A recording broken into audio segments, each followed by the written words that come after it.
নমস্কাৰ ছাত্ৰ ছাত্ৰীসকল, তোমালোকে সকলোৱে নৱম শ্ৰেণীত বহুপদৰ বিষয়ে শিকি আহিছা নহয়নে? বহুপদৰ মাত্ৰা, বহুপদৰ শূন্য আদিৰ বিষয়ে শিকিছা।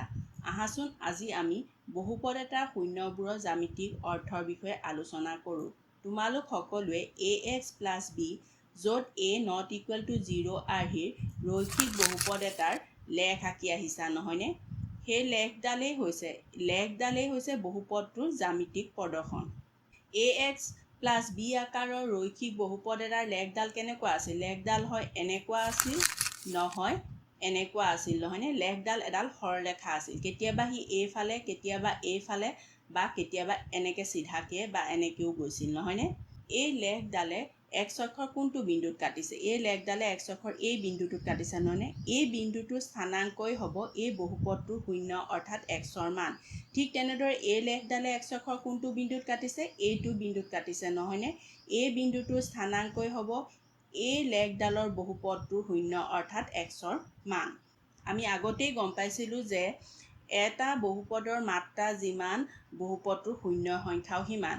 এক মাত্ৰাৰ বহুপদবোৰে ৰৈখিক বহুপদ নহয়নে? নহয় জানো? ৰৈখিক বহুপদৰ মাত্ৰা 1, সেই ৰৈখিক বহুপদৰ শূন্য সংখ্যাও এটা নহয়নে? এই লেখডাল তোমালোকে চোৱাচোন, এই লেখডালে x অক্ষৰ কেইটা বিন্দুত কাটিছে? এটা বিন্দুত কাটিছে নহয়নে? আৰু এই লেখডালেও x অক্ষৰ এটা বিন্দুত কাটিছে।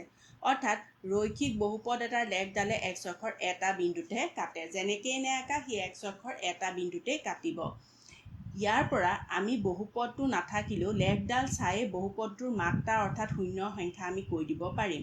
এই লেখডালে x অক্ষৰ এটা বিন্দুত কাটিছে অৰ্থাৎ শূন্য এটা। তাৰমানে এইটো এটা একমাত্ৰা বহুপদৰ লেখ অৰ্থাৎ ৰৈখিক বহুপদৰ লেখ।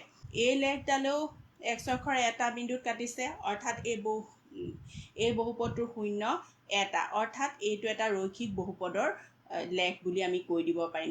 এতিয়াৰ পৰা আমি লেখডাল চাই বহুপদটো নহ'লেও বহুপদটোৰ শূন্যৰ সংখ্যা বা লেখডাল ৰৈখিক নে দ্বিঘাত নে ত্ৰিঘাত বহুপদৰ লেখ সেইটো কৈ দিব পাৰিম। আকৌ তোমালোকে y = c সমীকৰণৰ লেখডালো আঁকিছা নহয়নে? y = c সমীকৰণৰ লেখডাল কেনেকুৱা আছিল? y = c সমীকৰণৰ লেখডাল x অক্ষৰ সমান্তৰাল আছিল। হয় এনেধৰণে আছিল, নহয় ইয়াৰ ওপৰত আছিল নহয়নে? x অক্ষৰ সমান্তৰালকৈ আছিল। y = c এই সমীকৰণটো দেখিয়ে গম পাইছোঁ যে ইয়াত xৰ শূন্য নাই নহয়নে?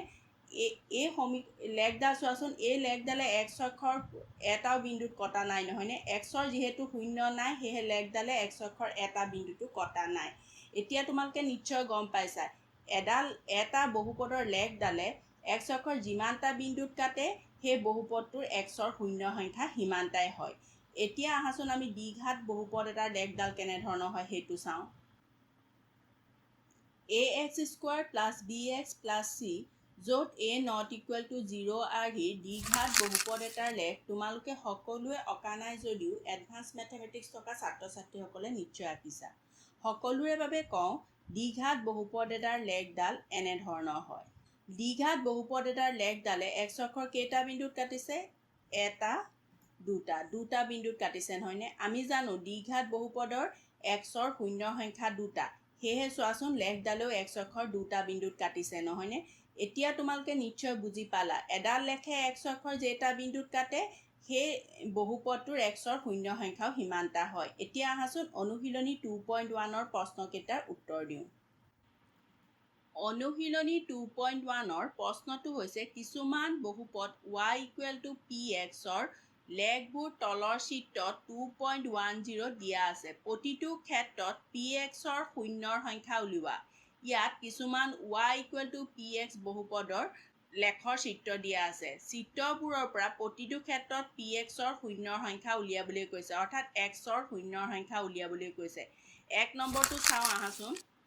1 নম্বৰ চিত্ৰটোত এইডাল হৈছে x অক্ষ আৰু এইডাল হৈছে লেখ।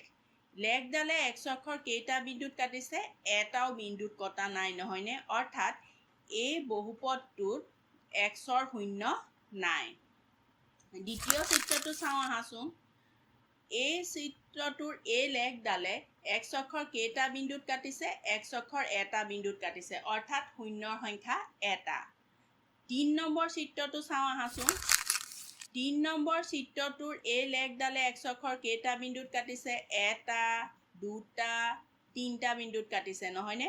অৰ্থাৎ xৰ শূন্য সংখ্যা কেইটা হ'ব শূন্যৰ সংখ্যা হ'ব 3টা 4 নম্বৰ ছবিটো চাওঁ আহা 4 নম্বৰ ছবিটোৰ লেখডালে x অক্ষৰ কেইটা বিন্দুত কাটিছে এটা দুটা বিন্দুত কাটিছে তাৰ মানে শূন্যৰ সংখ্যা কেইটা হ'ব শূন্যৰ সংখ্যা 2টা 5 নম্বৰ ছবিটোৰ লেখডালে x অক্ষৰ কেইটা বিন্দুত কাটিছে এটা দুটা তিনিটা চাৰিটা বিন্দুত কাটিছে তাৰ মানে শূন্যৰ সংখ্যা কেইটা হ'ব শূন্যৰ সংখ্যা 4টা শেষৰ ছবিটো চাওঁ আহা শেষৰ ছবিটোৰ লেখডালে x অক্ষৰ কেইটা বিন্দুত কাটিছে এটা দুটা তিনিটা বিন্দুত কাটিছে তাৰ মানে শূন্যৰ সংখ্যা কেইটা হ'ব শূন্যৰ সংখ্যা 3টা ছাত্ৰ ছাত্ৰীসকল আজিৰ বাবে ইমানেই ইয়াৰ পিছৰ ভিডিঅ'টোত আমি অনুশীলনী 2.2 প্ৰশ্নখিনিৰ সমাধান কৰিম তোমালোকে যদি বহুপদৰ মাত্ৰা